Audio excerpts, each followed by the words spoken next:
এইচএসসিকে prioritise না করা। লাখ লাখ স্টুডেন্টের মধ্যে ভাইয়া মাত্র 18,000 বুয়েট পিলিতে বসতে পারবে।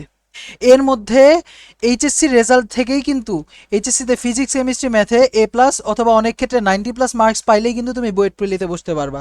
আমি এমন অনেক স্টুডেন্ট দেখছি যারা জাস্ট বুয়েটে পরীক্ষায় বসা বাকি, চান্স অলরেডি পেয়ে গেছে, বুয়েটে জাস্ট পরীক্ষা দেওয়া বাকি, ওদেরকেও আমি এইচএসসিতে খারাপ রেজাল্ট করে বুয়েট প্রিলি মিস করতে দেখছি। সো অবশ্যই অবশ্যই এইচএসসিকে প্রায়োরিটি দিতে হবে। পড়াশোনা না করে খালি 10 দিনে A+ পাওয়ার গাইডলাইন ভিডিও দেখা। এখন দেখো ভাইয়া, টাইম কিন্তু অনেক কম। এর মধ্যে তুমি যদি ইউটিউবে ঢুকো, তাহলে তুমি বেশিরভাগ জায়গায় দেখবা যে কিভাবে 10 দিনে A+ পাওয়া যায়, 5 দিনে A+ পাওয়া যায়। আরে ভাই, একদিন পরে কিভাবে A+ পাওয়া যায়, এগুলি এখন ইউটিউবে বর্তমানে ট্রেন্ডিংয়ে চলতেছে। তুমি জিনিসটাকে জোকের মতো নিতেছো ভাই? এইচএসসি কি জোক? তুমি এখানে কম্পিট করতেছো লাখ লাখ স্টুডেন্টের সাথে, লাখ লাখ স্টুডেন্টের সাথে তোমার কম্পিটিশন হইতেছে।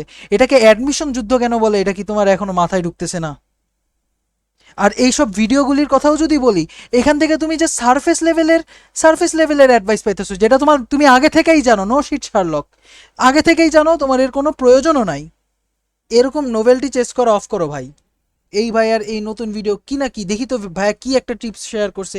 ওই ভাইয়েরা সব একই কথা বলে যে এই যে ভাইয়া, এই যে এইচএসসিতে A+ কীভাবে পেতে হয় দেখে নাও, এইটা পড়ো, বাংলা পড়ো, ইংলিশ পড়ো, 2 ঘন্টা এটা পড়ো, 2 ঘন্টা ওইটা পড়ো, A+ পেয়ে গেছি।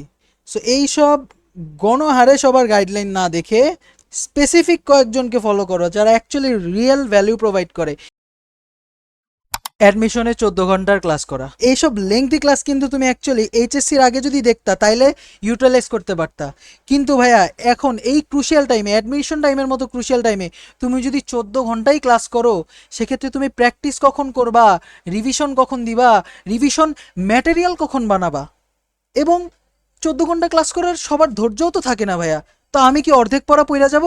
না, আমার পুরোটা পড়া পড়তে হবে। কোনোভাবে যদি এই 14 ঘন্টার জিনিসটা 3 থেকে 4 ঘন্টার মধ্যে কনসাইসলি আনা যাইতো, ভালো হইতো না? অবশ্যই। তো তাদেরকে ফলো করবা যারা অল্প সময়ে তোমাকে কনসাইসলি পড়াইতে পারতেছে, একদম কনসাইসলি কনসেপ্ট ক্লিয়ার করতে পারতেছে। এটাই তোমার মেইন উদ্দেশ্য হওয়া উচিত, তাইলে তুমি অ্যাডমিশনে ভালো করতে পারবা। তখন এই যে 3-4 ঘন্টা পড়লা, বাকি 10 ঘন্টা যে বাঁচাইলা, ওই 10 ঘন্টা তুমি প্র্যাকটিস বা তোমার কনসেপ্টটা ইনডেপথে নিয়ে যেতে পারবা। ইঞ্জিনিয়ারিং কোয়েশ্চেন ব্যাংক সলভ না করা।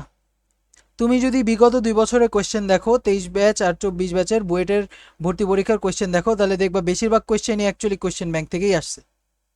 সরাসরি কার্বন কপি কোয়েশ্চেন আসছে। চুয়েটেও 24 ব্যাচ চুয়েটের কোয়েশ্চেনও যদি দেখো, সরাসরি কোয়েশ্চেন ব্যাংক থেকে আসছে। সো কোয়েশ্চেন ব্যাংকের গুরুত্বকে কিন্তু তুমি না করতে পারবা না। বেশিরভাগ স্টুডেন্ট যারা কোয়েশ্চেন ব্যাংক পড়া না যায়, তারাই কিন্তু আসলে চান্স পায় না। I will never deny the fact that concept হলো নাম্বার ওয়ান জিনিস, কনসেপ্ট হলো নাম্বার ওয়ান জিনিস অবশ্যই, বাট কোয়েশ্চেন ব্যাংকও কিন্তু তোমাকে সলভ করতে হবে। কোয়েশ্চেন ব্যাংক লিটারালি তোমার গিলে খেয়ে ফেলতে হবে। কোয়েশ্চেন ব্যাংকের অমুক পৃষ্ঠায় কি আছে সেটাও তোমার জানতে হবে, মানে একটু এক্সাজারেট করে বললাম, বাট কোয়েশ্চেন ব্যাংক তোমার অনেক ভালোভাবে করতে হবে।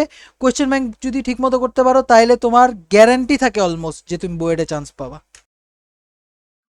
ইনাফ এক্সাম না দেওয়া। অ্যাডমিশন টেস্টটা হইতেছে একটা ডিফারেন্ট একটা খেলা, স্পেসিফিক টাইম থাকে, একটা টাইম কনস্ট্রেন্ট থাকে, অনেক কোয়েশ্চেন থাকে, এনভায়রনমেন্টাল ফ্যাক্টর থাকে, নতুন একটা পরিবেশ, তাই না? এরপর ভয় থাকে, অ্যাংজাইটি থাকে। অ্যাডমিশন এক্সামটাই একটা ডিফারেন্ট ডিফারেন্ট একটা জিনিস। শুধু অনলাইনে যদি তুমি ক্লাস করো, তুমি যদি ইনাফ এক্সাম না দাও, তাহলে কিন্তু তুমি অ্যাকচুয়ালি অনলাইনে ক্লাস করাতেই বেটার হবা, এক্সাম দেওয়াতে বেটার হবা না।